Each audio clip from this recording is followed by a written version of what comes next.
Student, आज हम पढ़ेंगे लेसन नंबर 3 सच्चा ही राग के क्वेश्चन आंसर। सही विकल्प पर निशान लगाइए।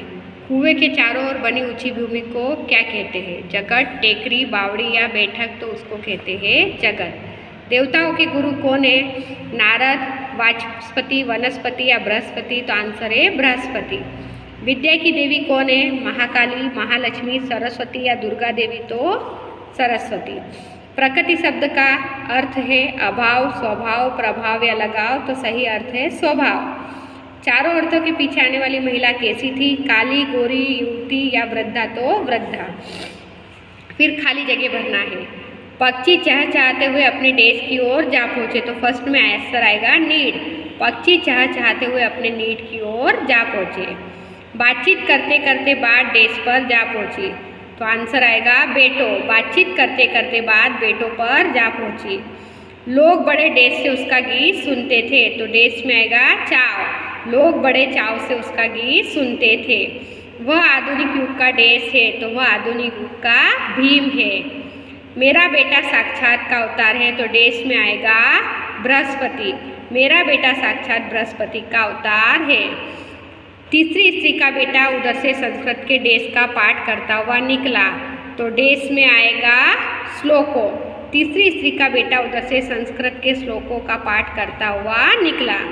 7 तीनों औरतें बड़े ही देश से चौथी स्त्री के बेटे को देखती रही? तो उसमें देश में आएगा आश्चर्य।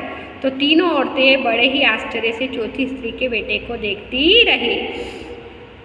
सही वाक्यांश चुनकर विधानों को पूर्ण कीजिए।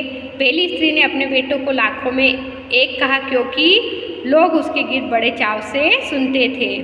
दूसरी स्त्री ने अपने बेटे को आधुनिक युग का भीम बताया क्योंकि वह बड़े बड़े बहादुरों को पछाड़ देता था। तीसरी स्त्री ने अपने बेटे को बृहस्पति का अवतार बताया क्योंकि वह जो कुछ पढ़ता था उसे एकदम याद कर लेता था। अब निम्नलिखित प्रश्नों के उत्तर एक एक वाक्य में लिखिए। सूर्यास्त के समय गांव की कुछ स्त्रियां क्या करने चल पड़ी? तो सूर्यास्त के समय गांव की कुछ स्त्रियां पानी लेने के लिए घड़े लेकर कुएं की ओर चल पड़ी। कुएं की जगत पर बैठी स्त्रियां किनके बारे में बातें करने लगी? तो कुएं की जगत पर बैठी स्त्रियां अपने अपने बेटों के बारे में बातें करने लगी। दूसरी स्त्री ने अपने बेटे को क्या बताया? तो दूसरी स्त्री ने अपने बेटे को आधुनिक युग का भीम बताया। तीसरी स्त्री का बेटा किसका अवतार था? तो तीसरी स्त्री का बेटा साक्षात बृहस्पति का अवतार था। चौथी स्त्री का बेटा कैसे लग रहा था? चौथी स्त्री का बेटा बहुत ही सीधा साधा और सरल प्रकृति का लग रहा था। क्या देखकर तीनों स्त्रियों को आश्चर्य हुआ? चौथी स्त्री के बेटे का अपनी माँ के प्रति प्रेम और सेवा भाव देखकर तीनों स्त्रियों को आश्चर्य हुआ।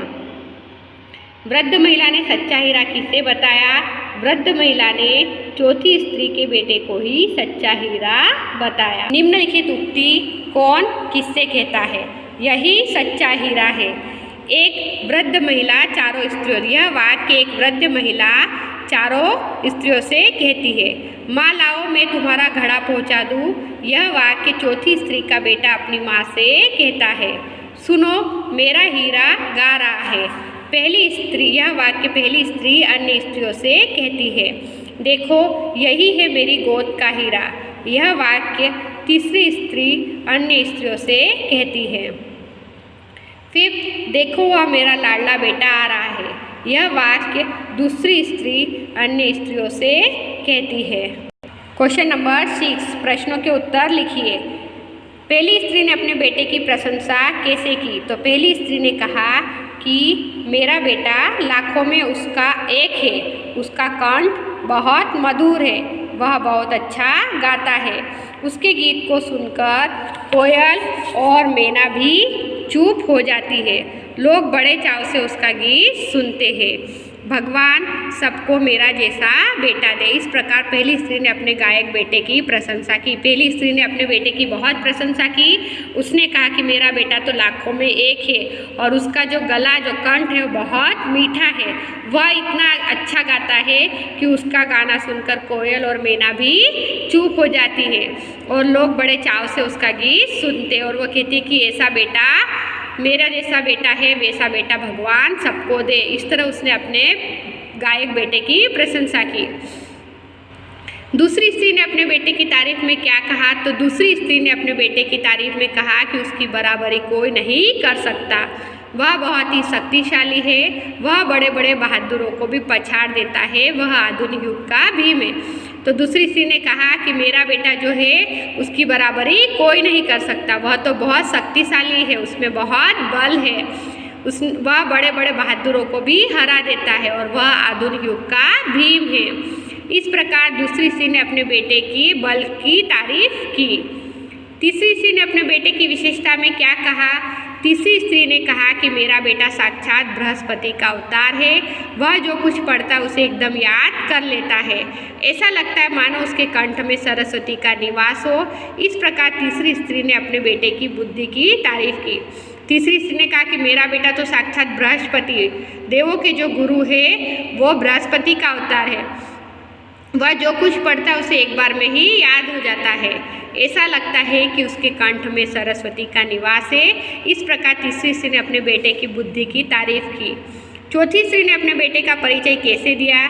चौथी स्त्री ने कहा कि मेरा बेटा तो एक साधारण लड़का है, वह न तो गंधर्व सा गायक है, न भीम सा बलवान है और न बृहस्पति सा बुद्धिमान, मैं उसकी प्रशंसा कैसे करूं? इस प्रकार चौथी स्त्री ने एक सीधे साधे लड़के के रूप में अपने बेटे का परिचय दिया। चौथी स्त्री ने कहा कि मेरा बेटा तो एक साधारण लड़का है, वह न तो बहुत अच्छा गाता है, न भीम जैसा बलवान है, न बृहस्पति सा बुद्धिमान है, इसलिए मैं उसकी प्रशंसा में क्या कहूँ। चौथी स्त्री ने अपने बेटे का परिचय एक सीधे साधे लड़के के रूप में दिया।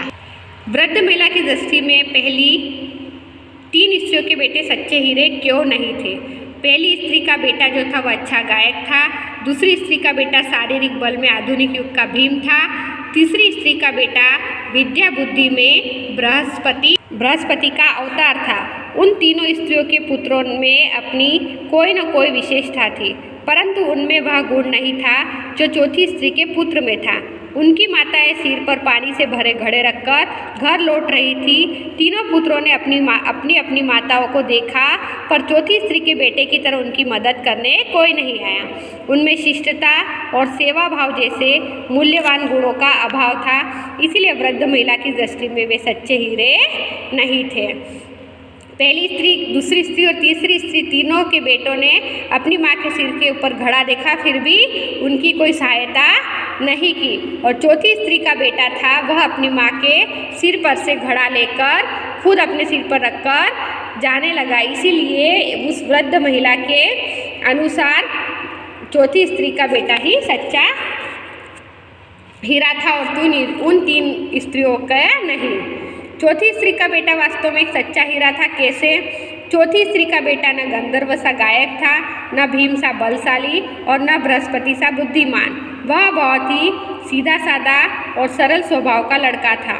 उसमें किसी तरह का अहंकार नहीं था, उसमें नम्रता और सेवा भाव थी। तीनों बेटों ने सिर पर पानी के घड़े ले जा रही अपनी माताओं की उपेक्षा की, परंतु चौथे बेटे ने अपनी माँ के सिर से पानी का घड़ा उतारकर अपने सिर पर रखा और घर की ओर चल पड़ा। इस प्रकार नम्रता, सेवा भाव और कर्तव्य निष्ठा के कारण चौथा बेटा वास्तव में सच्चा हीरा था।